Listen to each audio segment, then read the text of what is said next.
Hello, EntrePods, and welcome to Season 3.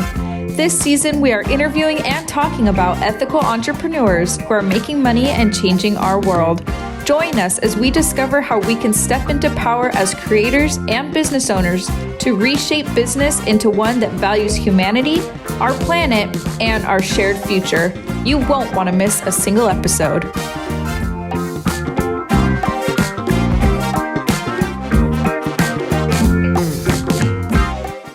One of the things as an entrepreneur we have to do is unload our plate, right? Stop doing everything ourselves, get people in to help. And man, what she brought back was just so much better than a bigger agency that I had, that I was pretty blown away.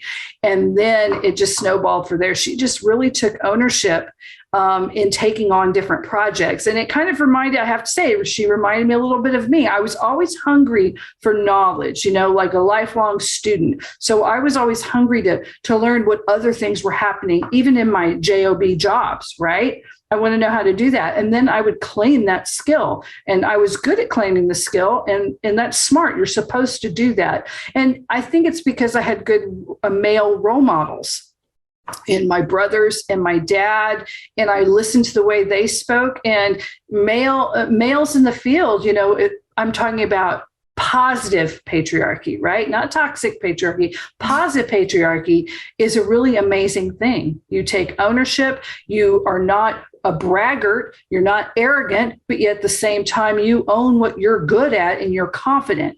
Those were things I very admired, and I took them. And Emme started doing that. I know I can do that.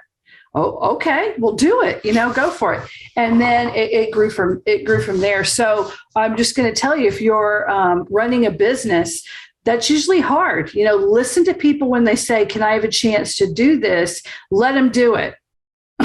Because I'm going to tell you, every time I've done that with someone who was really kind of being insistent, they've done a really great job. And I've been able to let go of something and not worry. That lack of worry. I don't worry about my media now. I don't worry about a lot of things because Emme she just takes such good care of it.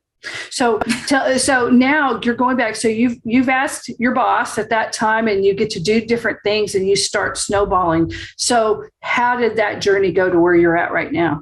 I was a freelancer. I got hired on by this company. Like you said, everything was going great. I was head of their design team, dream job, essentially, other than owning my own business. So I was like, this is going to be great. And we actually made an international move. So we live in Japan now.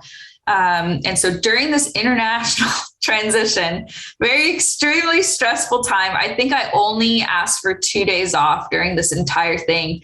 And those 2 days were the days we were flying. So I couldn't be, online.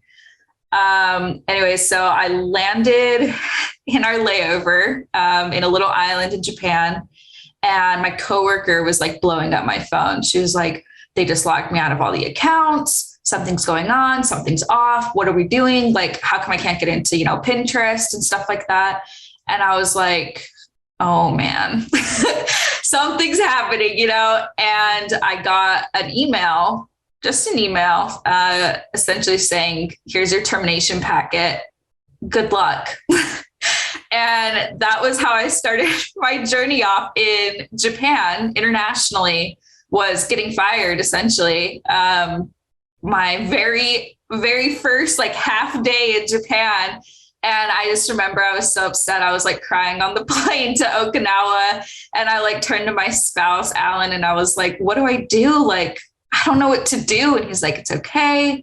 You'll take this time, figure out the business, you'll figure out, freelancing contracts. You're going to do amazing. And I don't know why he had so much faith in me, but I don't know what I would have done, without that extra moral support and him being like, no, it's going to be okay. Tell me about the things you did to push you forward with all of that just happened to get you out of that and into where you're at now, this incredible business and future. I had just these tiny, and I didn't make them unrealistic. I was like, I know I'm just starting out, maybe I'll start off with, only 30 blog views in this first 3 months. Right. And if I overachieve that, then great. You know what I mean? So I just had these tiny, tiny, tiny little goals. And, you said, oh, I love Alan. Everyone loves Alan because he was such an integral part.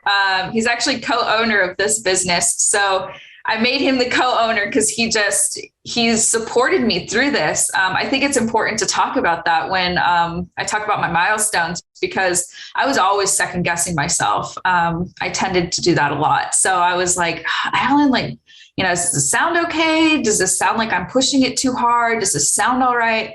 And he would just be like, no, I feel like that's really reasonable. So he was my idea person. I'd be like, what do I even call this? Does this sound like a media company? So having that extra support as a spouse, not only, and I would like to say he's my best friend. So he just constantly gave me like what I needed to be like, okay. Yeah, these are great milestones. This is what I need. And he's like my little community out here. I know we've talked about community a lot on EntrePods, and he's my community. So he really stepped up to the plate and gave me the confidence I think that I needed. So I would say, honestly, to round back to your question, having that community, having that support to bounce ideas off of, and just setting really small, achievable goals when you're first starting out, because then it'll just lead to exponential heights. And I think that is kind of where I'm at right now, is just building on these tiny little goals.